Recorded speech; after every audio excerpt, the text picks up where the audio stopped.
Bonjour à tous, j'espère que vous allez bien, que vous avez la forme, la pêche, la patate et surtout le moral, parce que dans cette situation et ce confinement, c'est le plus important. Nous voici à la 3e capsule. J'espère que vous avez pu hier valider votre défi, votre petit défi et vos exercices, que ça n'a pas été trop difficile, un petit peu quand même. Et surtout, réussi à dessiner votre première feuille sur votre arbre.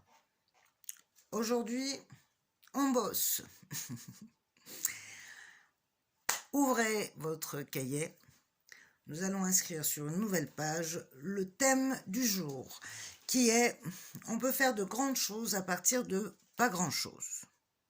Pourquoi ? Vous avez remarqué comme nous sommes de manière générale insatisfaits. Insatisfaits de ce que nous avons. Jamais contents. Comme dit la chanson, pas vraiment méchant, mais jamais content. C'est qu'après une situation où on regrette. Le travail qu'on a effectué hier était justement d'essayer de se débarrasser de tous ces souvenirs à regret auxquels on ne peut rien faire pour en faire quelque chose de constructif. Certes, ce n'est pas exactement ce que nous aurions espéré, mais c'est ce que nous avons et c'est le plus important. Nous allons donc continuer sur cette pensée. Mais avant ça, on va se mettre en condition et faire notre petit travail d'introspection. Installez-vous confortablement. On va faire 3 profondes respirations que nous allons faire ensemble. Comptez 6 en inspirant dans votre tête et comptez 6 en expirant dans votre tête, et ce 3 fois.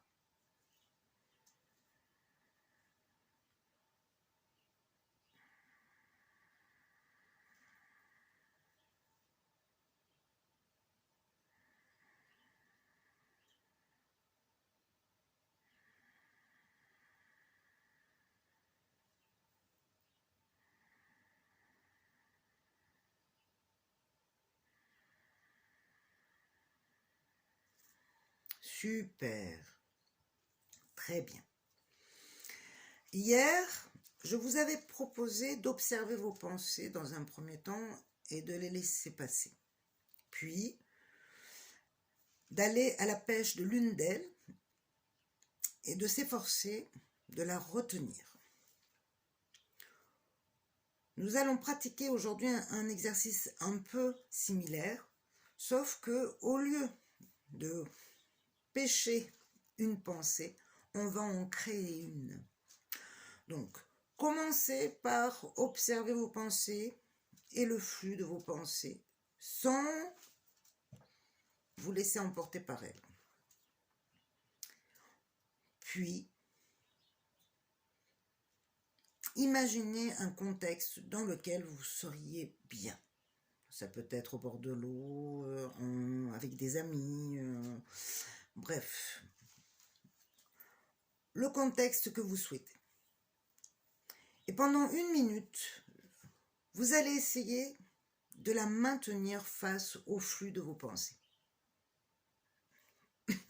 Si vous voyez comme quoi vous perdez le fil, c'est pas grave. Vous réinstaurez votre pensée et vous continuez. Faites ceci pendant 1 minute. Je vous conseille donc de couper la vidéo et on se retrouve dans 1 minute.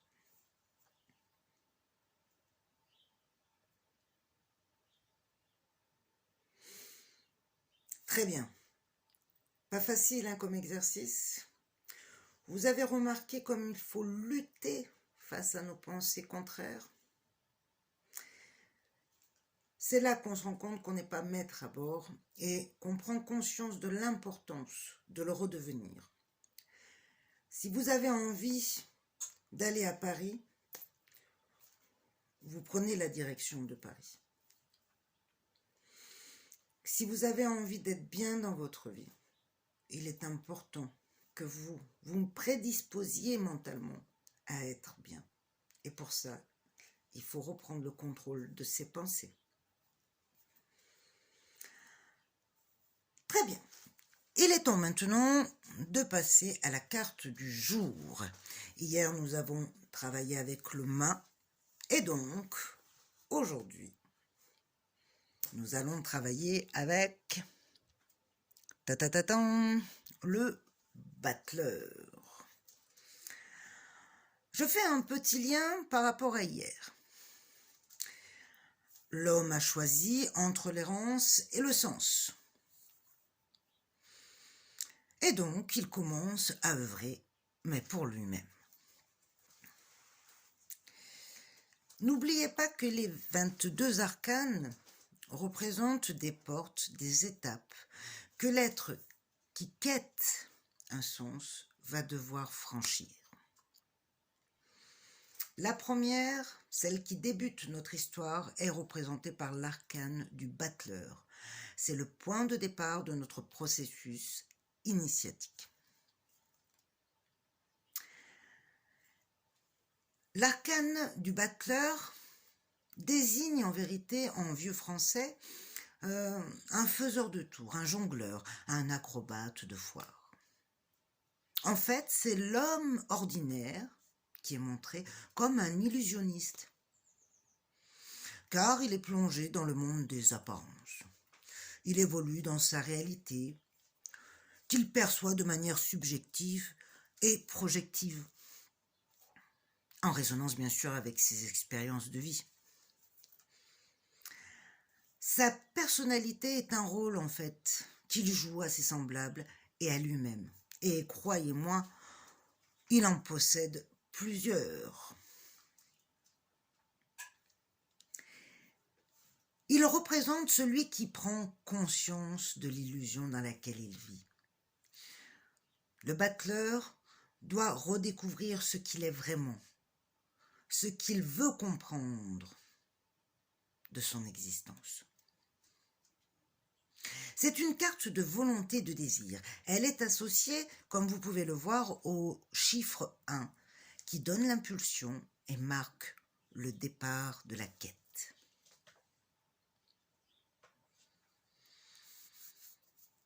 Séparé du réel par les voiles de ses nombreux conditionnements de vie, qu'ils soient instinctifs, émotionnels, mentaux ou sensoriels, l'être humain ne peut s'éveiller, ne peut voir ce qu'il est s'il n'en a pas profondément le désir et qu'il n'effectue pas un travail sur lui-même. Comme on peut le remarquer sur la carte, est figuré un homme qui se tient debout, derrière une table et qui manie des objets. Il œuvre, il bricole, il s'essaye, il construit, ou du moins il essaie de construire avec ce qu'il a. Ses émotions, ses défaites, ses déceptions, ses espoirs, à l'aide de sa seule détermination. C'est un magicien en fait, capable de faire de grandes choses avec peu de choses, en transformant bien sûr tous ses états d'âme. Avec, bien évidemment, le seul ingrédient magique de l'histoire, c'est beaucoup d'amour et de compassion pour soi. En résonance avec tout ceci, le travail demandé aujourd'hui est en rapport avec celui que nous avons effectué hier. Faire d'un vieux souvenir associé à un regret, un souvenir recyclé qui représente un acquis positif pour nous. Car tout nous fait grandir, en vérité. À cela, je vais vous demander d'y associer une qualité. Un exemple. Hier, je vous ai fait part de mes souvenirs, de l'un de mes souvenirs, une super opportunité que j'avais loupée, mais qui au final m'avait permis de découvrir les joies de la maternité. La qualité que je vais associer à cela, finalement, pour moi, c'est l'altruisme. Pourquoi? Parce qu'au final, plutôt que la réussite sociale et personnelle, ma quête est celle de l'amour et du partage. Mais vous qui êtes une personne à l'extérieur, à la situation, qu'en déduisez-vous? Peut-être pas forcément la même qualité, mais peu importe. Même si la qualité que vous choisissez n'est pas forcément en adéquation avec la situation, l'important, c'est d'apprendre à définir, à statuer pour en tirer un bénéfice, une matière constructive. Si vous cherchez bien, nous sommes tous impulsés par un intérêt, une quête, voire plusieurs suivant le cours de notre vie. L'idée, c'est de retrouver cette impulsion première qui nous caractérise. Je vous donne un autre exemple. Admettons qu'hier, vous avez marqué « j'ai pas fait les études que j'aurais souhaitées ». Puis en rapport positif à cela, vous avez noté « je me suis ouverte à d'autres choses qui me conviennent bien au final ». Les qualités qui peuvent éventuellement convenir à ça, ça peut être le déterminisme ou l'adaptation ou la persévérance en fonction de votre choix. Vous voyez? Très bien. Eh bien, il est temps maintenant de passer à la couleur associée. Je touille dans mon petit sachet. Ta-ta-tan. Hop, j'en tire une. Et là, je tire le bleu marine. Alors, je sais pas. Oui, super. Le 17 matière. Je vais ouvrir mon livre. 17 matières. Et lire l'éclairage de ma carte. Et là, alors là, c'est formidable encore. Je lis. Je me vois agir. Je me vois prendre parti. Je vois mes facettes, mes pôles, ma dualité. À force, je finis par me connaître. Et quel que soit l'angle de vue, c'est toujours moi qui suis là, au complet. Je me trompe de moins en moins en tenant compte de mes parts de conscience et d'inconscience. C'est ma façon de sortir de la dualité, d'être un tout le temps. Eh bien, très bien. Sur ce, aujourd'hui, avant de vous quitter, je vais essayer de ne pas oublier la petite anecdote du jour, comme hier. Et voici, la voici. Celui qui connaît la nature de sa cruche s'assure qu'elle soit toujours pleine. À méditer. Pour ce qui est de notre petit défi quotidien, aujourd'hui, en rapport avec tout ça, pour ma part, je vais essayer, avec ce que je vais trouver qui me tombe sous la main, de créer quelque chose, peut-être un marque-page à l'aide d'un morceau de papier, peut-être une petite paillette ou une vieille boucle qui me reste, pourquoi pas, ou peut-être un objet décoratif, ou faire des créations, ou de la peinture, ou tout simplement aussi créer un plat à partir des éléments qui restent dans ma cuisine. Le défi doit être en résonance avec ce qu'il y a. Et surtout, le côté inventif et créatif de votre personne. Voilà, vous avez matière à méditer, cher ami, à réfléchir. Je vous dis à demain. En attendant, portez-vous bien. Je vous envoie tout plein d'amour et belle journée à vous.